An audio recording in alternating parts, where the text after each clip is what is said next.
Hi, this is Neil. Welcome to Article Reading for Juniors.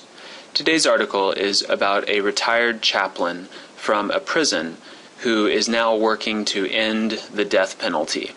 A chaplain is someone who's responsible for the religious needs of people in a place. So usually hospitals have a chaplain, prisons have a chaplain, groups in the army have chaplains.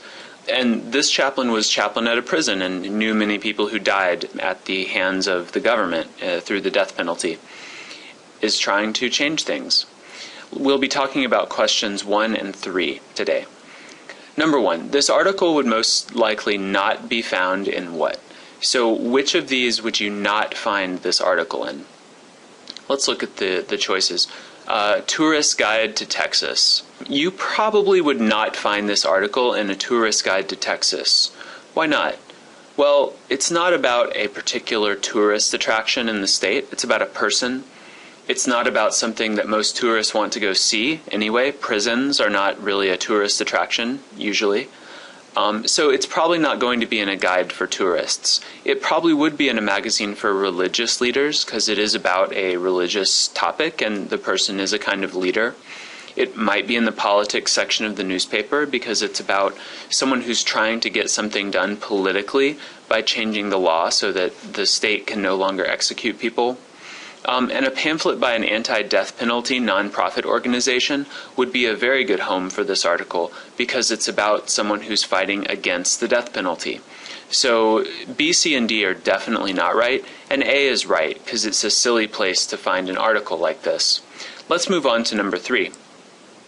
When the woman on line 53 says that Texas has another notch on their belt, her tone is mostly what?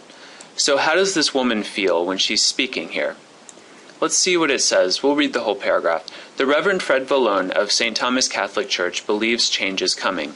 State by state, people are realizing that the death penalty is against our moral fiber, he said. But not Texas Governor Rick Perry. He supports the death penalty and says Texas has never executed an innocent person.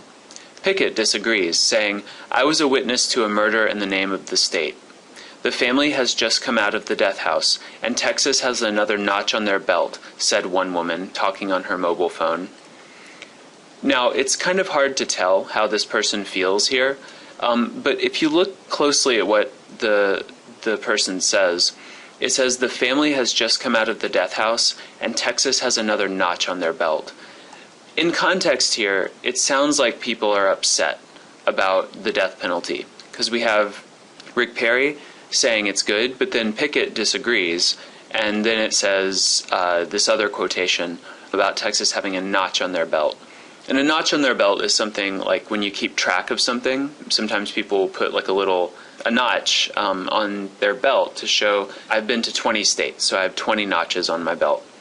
And it's kind of a small way of referring to a person's life. It's just a notch on your belt. It's another number.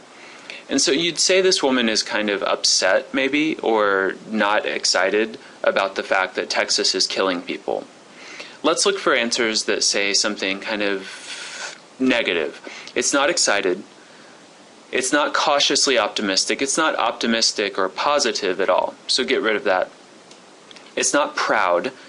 She doesn't sound proud that Texas is just putting a notch in their belt, just another number in the tally.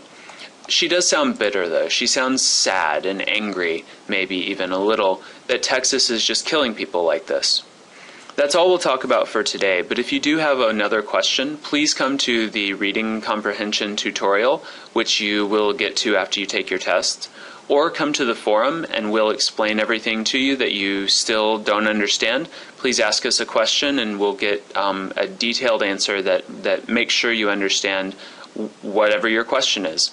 Take care, and I'll talk to you tomorrow.